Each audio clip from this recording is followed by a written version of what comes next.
Perché sur les hauteurs, au bord de la falaise, les yeux grands ouverts sur l'horizon, un nouveau jour commence face au lac Powell. Comme tous les matins, et qu'importe l'heure, nous nous levons aux premières lueurs. Nos journées sont réglées par le rythme du soleil depuis plusieurs années, et on ne se lasse pas d'admirer au réveil le paysage silencieux, sublimé d'or qui nous entoure. Un moment bien à nous, où l'on émerge doucement avant d'attaquer la journée. Et aujourd'hui, un bon bout de route nous attend.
Nous quittons les panoramas mythiques du sud de l'Utah pour un temps, direction l'Arizona et la rive nord de Grand Canyon.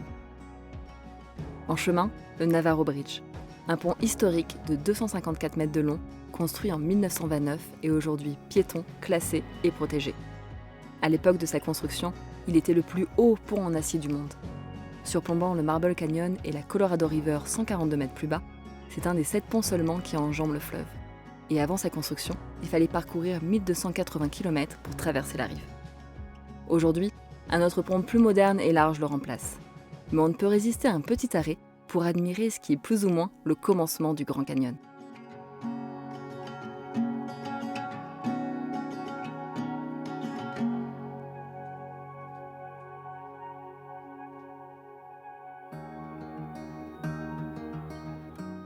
Quelques dizaines de kilomètres plus loin, nous prenons de l'altitude et le paysage change radicalement.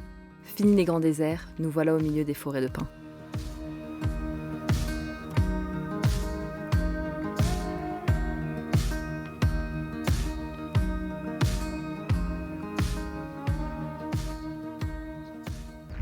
On vient d'arriver à Grand Canyon, mais côté rive nord, en fait il y a 2 rives pour découvrir Grand Canyon, la rive sud et la rive nord. On avait déjà pu découvrir la rive sud à plusieurs reprises, notamment à différentes saisons, ce qui était vraiment incroyable. On avait même eu de la neige, c'était totalement fou. Et puis on avait fait pas mal de randos aussi, notamment certaines qui permettent de descendre tout en bas du canyon jusqu'à la Colorado River. C'était vraiment incroyable, les paysages étaient à couper le souffle et la remontée était tout aussi sportive. Mais on avait adoré. Et là, on était assez curieux en fait de découvrir la rive nord, qui est beaucoup moins populaire, moins connue, tout simplement aussi parce qu'elle est plus difficile d'accès, plus isolée. Elle se trouve sur un grand plateau qui, lui, est plus haut en fait que la rive sud, de 300-400 mètres, ce qui fait qu'en fait l'environnement est totalement différent. Il y a une forêt beaucoup plus dense et aussi le climat est beaucoup plus froid. Ce qui fait qu'en fait cette zone est la plupart du temps non accessible dans l'année. Elle a réouvert mi-mai, si je dis pas de bêtises. Donc c'était l'occasion en fait de découvrir cette rive et ses points de vue sur le Grand Canyon qui sont assez différents. Et c'est vrai que c'est particulier parce qu'ici, comme la rive sud en fait, on a des randonnées le long du Rim qui permettent de découvrir le canyon, mais aussi en descendant dans le canyon. Et la différence, c'est que là il y a pas mal de randonnées en fait qui traversent la forêt. Donc c'est des paysages beaucoup plus verts et assez différents.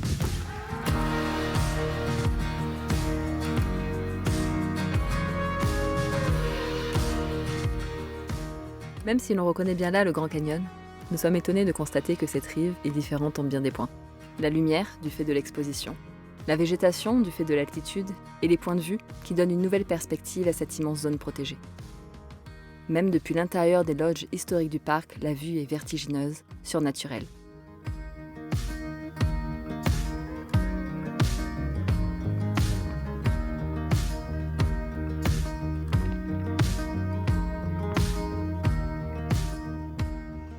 est seulement 300-400 mètres plus haut que le South Rim. Et du coup, on voit très bien le plateau en face. C'est assez impressionnant de voir que c'est aussi plat finalement et que c'est à 2100 mètres d'altitude.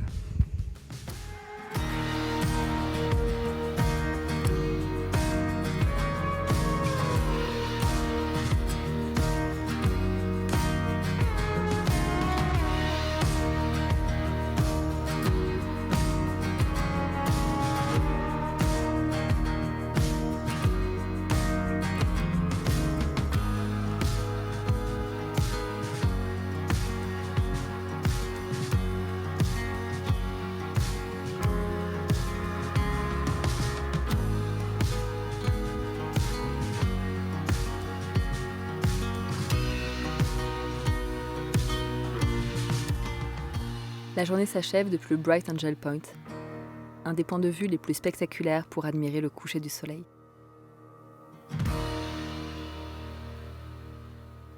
Les minutes défilent et le canyon se pare de différentes couleurs. Le ciel revêt une multitude de douces nuances. Un spectacle que nous ne voulions pas louper et qui nous fera quitter le parc à la nuit tombée, à la recherche d'un petit bout de forêt où passer une nuit étoilée.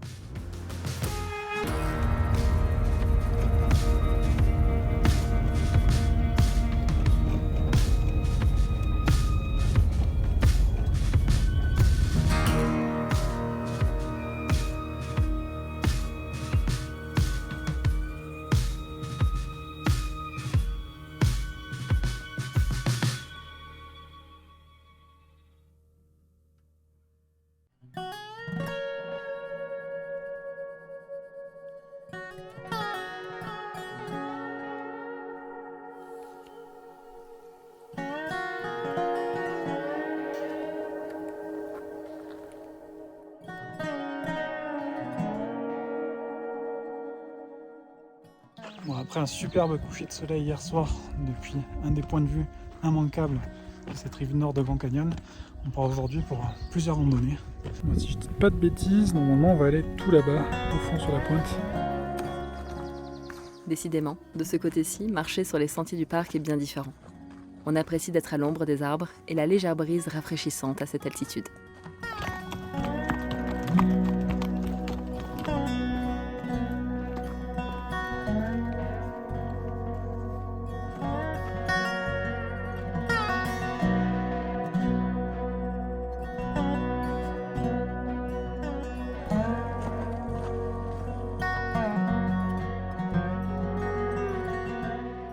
Au cours de la journée, nous rejoignons Point Impérial, le point de vue le plus haut de Grand Canyon, culminant à 2684 mètres.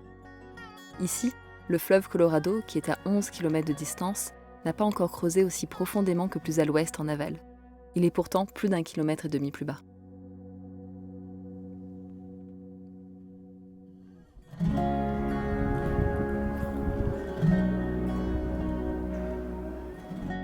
Les points de vue se succèdent et ne se ressemblent pas, pour peu que l'on prenne le temps d'observer certains détails.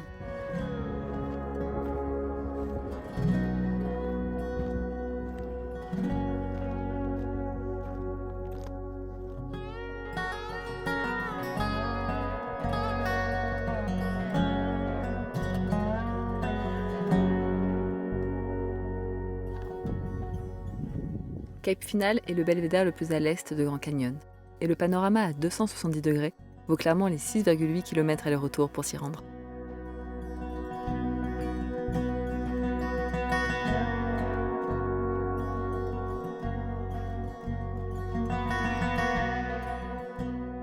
La lumière est aveuglante, mais l'ombre des nuages donne plus encore de profondeur aux hautes falaises ocre.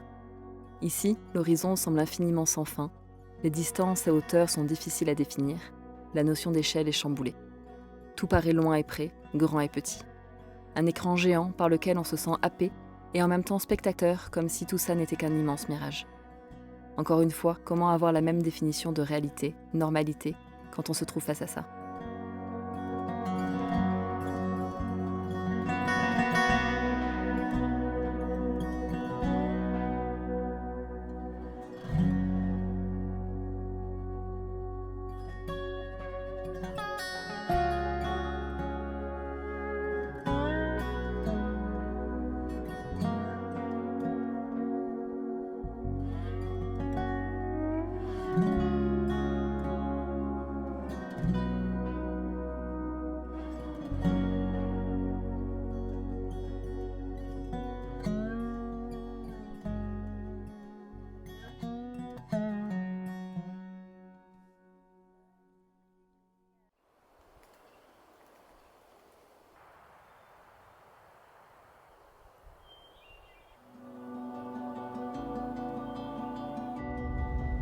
Nous quittons cette rive nord de Grand Canyon et une fois n'est pas coutume, nous improvisons un arrêt.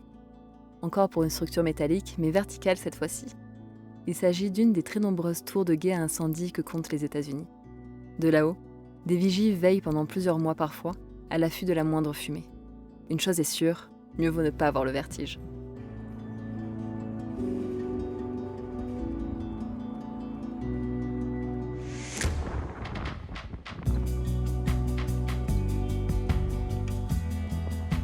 Ça commence à faire haut, hein. Un petit peu.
Retour en Utah, tout au sud-ouest, dans les environs de Saint-Georges.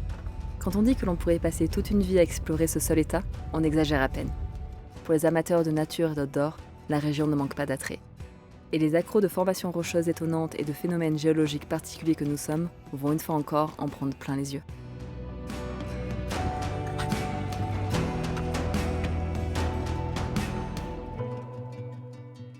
Des formes, des textures et des tourbillons de couleurs en avoir la tête qui tourne. Nous sommes comme deux enfants lâchés dans un magasin de friandises, à ne plus savoir où regarder et à tenter de décrire à quoi ces rochers de grès nous font penser. De la guimauve, ou peut-être de la peau de crocodile, ou encore un dos de tortue ou de dragon. Monter, descendre, explorer sans fin, chercher de nouveaux points de vue et attendre le soleil se coucher.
Nous pensions quitter l'Utah pour de bon, mais un petit heureux rebondissement va nous forcer à revoir nos plans. Mais ça, c'est une autre histoire. On vous embarque ?